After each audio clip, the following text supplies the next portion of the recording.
안녕하세요. 텍스멘토스의 조현경 세무사입니다. 안녕하세요. 정재욱 세무사입니다. 오늘은 요즘 부동산 시장에서 가장 뜨거운 얘기 하나 해보려고 합니다. 바로 6월 8일 대통령 담화문 이후에 나왔던 7월 부동산 세제 개편에 대한 이야기입니다. 맞아요. 대통령이 취임 1주년 기자회견에서 부동산 세금, 금융, 규제, 공급을 한 번에 정리하겠다고 얘기하셨고, 특히 세제 문제는 7월쯤 나올 수 있다는 취지의 발언을 하셨습니다. 그래서 요즘 이런 얘기들이 나오고 있어요. 7월에 보유세가 오르는 거 아니냐, 종부세가 다시 세지는 거 아니냐, 1주택자도 세금 폭탄 맞는 거 아니냐, 이런 말들이요.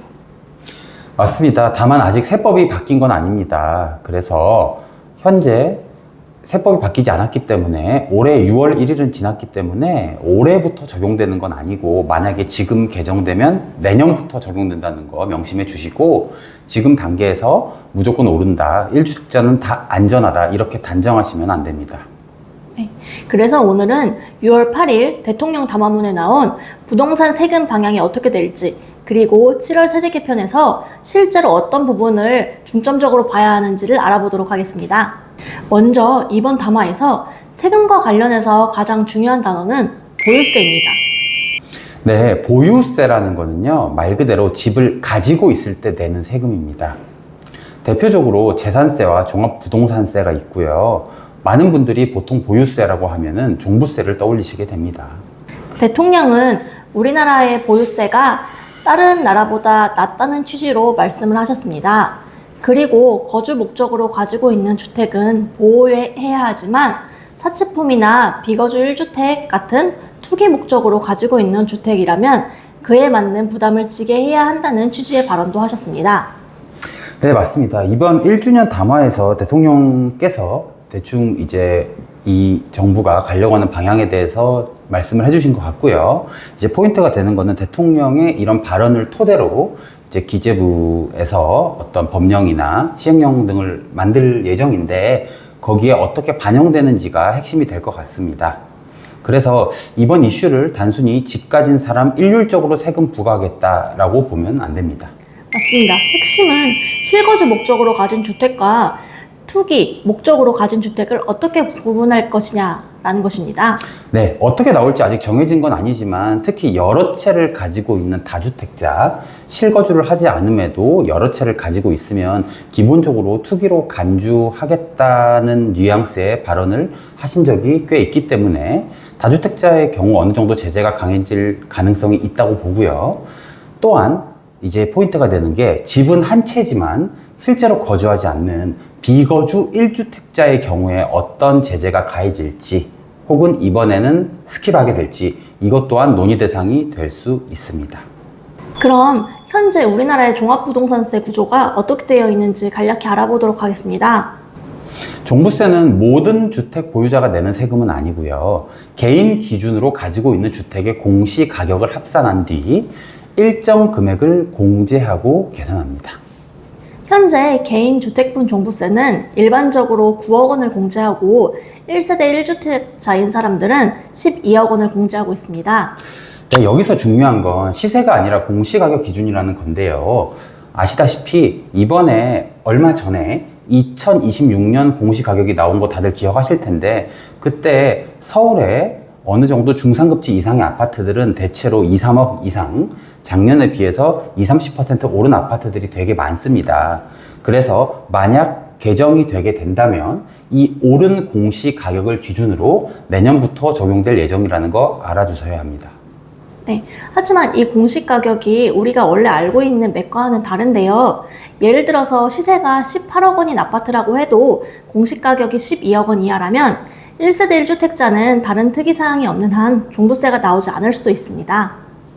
네, 반대로 1주택자라도 공시가격이 12억 원을 넘는 고가주택을 가지고 있다면 종부세가 나올 수 있습니다. 저희가 부동산을 전수조사해 본 결과 현재 공시가격이 12억 원이 넘으려면 실제로 시세가 25억 원 정도 돼야 된다, 이 정도로 이해하시면 좋을 것 같습니다. 네. 하지만 이 공시가격에서 공제금액을 뺀 금액 전체에 바로 세율을 곱하는 것도 아닌데요. 맞습니다. 여기에 공정시장가액 비율이라는 걸 다시 한 번 더 곱하는데요. 현재 주택분 종부세 공정시작가액 비율은 60%입니다.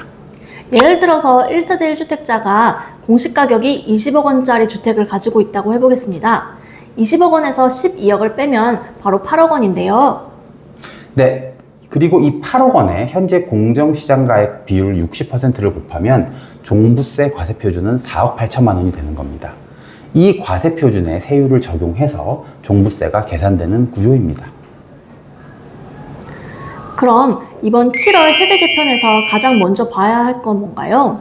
네, 첫 번째는 공정시장가액 비율입니다. 이 공정시장가액 비율을 곱해서 보유세가 낮다, 공정시장 가액 비율을 올려야 된다라는 말이 심심찮게 나오고 있습니다. 현재 주택분 종부세 공정시장 가액 비율은 60%인데요. 이 비율이 조정되면 세율을 그대로 두더라도 종부세 부담이 달라질 수 있습니다. 예를 들어서 아까 공시가격이 20억 원짜리인 1주택자를 다시 보도록 하겠습니다. 현재는 20억 원에서 12억 원을 뺀 8억 원에 60%를 곱하면 과세표준이 4억 8천만 원입니다. 네, 근데 만약 이 비율이 80%로 올라간다면 8억 원에 80%를 곱하니까 과세표준이 6억 4천만 원. 약 과세표준이 1억 6천만 원이 그대로 상승하는 겁니다. 따라서 세율이 그대로여도 세금 계산의 기준이 되는 금액이 커지기 때문에 전체 보유세는 올라간다고 보셔야 합니다. 다만 아직 이 공정시장가액 비율을 높인다고 확정된 것은 아닙니다. 지금은 7월 세제 개편에서 다시 확인해 봐야 될 변수로만 보시는 것이 좋습니다. 네, 지금까지 공정시장 가액 비율 60%에서 얼마로 더 올라갈 수 있을지에 대해서 한번 논해 봤고요. 두 번째는 공제금액입니다. 앞서 말씀드렸다시피 종합부동산세에서는 1세대 1주택자는 12억 원, 1세대 1주택이 아닌 일반 개인은 9억 원을 공제합니다. 이 공제금액을 그대로 둘지 아니면 일부 조정할지가 중요합니다. 만약에 실거주하는 1세대 1주택자는 그대로 두고 다주택자나 투기성 보유에 대해서만 부담을 높이는 방향으로 간다면 실거주 1주택자의 충격은 상대적으로 제한이 될 수가 있습니다. 반대로 고가주택에 대한 별도 기준이 생기거나 공제 구조가 바뀐다면 1주택자 중에서도 일부는 영향을 받을 수 있는데요. 이 경우 지금 화두가 되고 있는 비거주 1주택자의 세부담이 커지게 되는 것입니다. 마지막으로 세 번째는 다주택자와 비거주 1주택자 이 둘을 어떻게 볼 것인가입니다. 이번 대통령 발언의 취지를 보면요. 가장 직접적인 타깃은 실거주 1주택자보다는 투자나 투기 목적으로 주택을 보유한 사람들로 보입니다. 예를 들어서 집은 한 채지만 본인은 다른 곳에서 살거나 강남이나 용산 같은 고가주택은 전세나 월세주택을 주고 있는 경우가 많습니다. 네, 맞습니다. 최근 전세 가격이 급속도로 상승하면서 지금 서울의 60%의 주택이 월세로 거래되고 있습니다. 임대차 시장에서 말이죠. 이 경우 현재 월세가 심지어 노도강의 경우에도 300만 원대 월세가 심심찮게 보인다는 말이 있고요. 강남의 경우에는 500만 원대, 600만 원대까지 보인다고 나와 있습니다. 이렇게 월세가 상승했기 때문에 어찌 보면 보유세를 부과할 수 있는 기준이 되려는지 아니면 이 상황에서도 고가 1주택자를 보호해 줄 건지에 대해서는 실제 세법 개정이 어떻게 될지를 꼭 주목하셔야 될 것 같습니다. 우리가 여기서 알아놓아야 될 거는 아직 이러한 얘기들이 실제로 확정된 것은 아니라는 점입니다. 맞습니다. 대통령 담화문에서 방향은 나왔지만 실제로 세율이 어떻게 바뀔지, 공제 금액이 어떻게 바뀔지, 공정시장가액 비율이 조정될지는 아직 확정된 게 아닙니다. 네, 그래서 지금 단계에서 7월에 무조건 종부세 폭탄이 온다 이런 식으로 말하게 되면 안 됩니다. 네, 반대로 나는 1주택자니까 아무 상관없다 이렇게 단정하는 것도 위험합니다. 앞서 말씀드렸다시피 지금 임대차 시장에 임대료가 상당히 올라져 있기 때문에 어느 정도 세금을 부과할 수 있는 근거도 마련되었다고 볼 수 있기 때문입니다. 7월 세제 개편안에서 봐야 할 핵심을 다시 정리해보면 이렇습니다.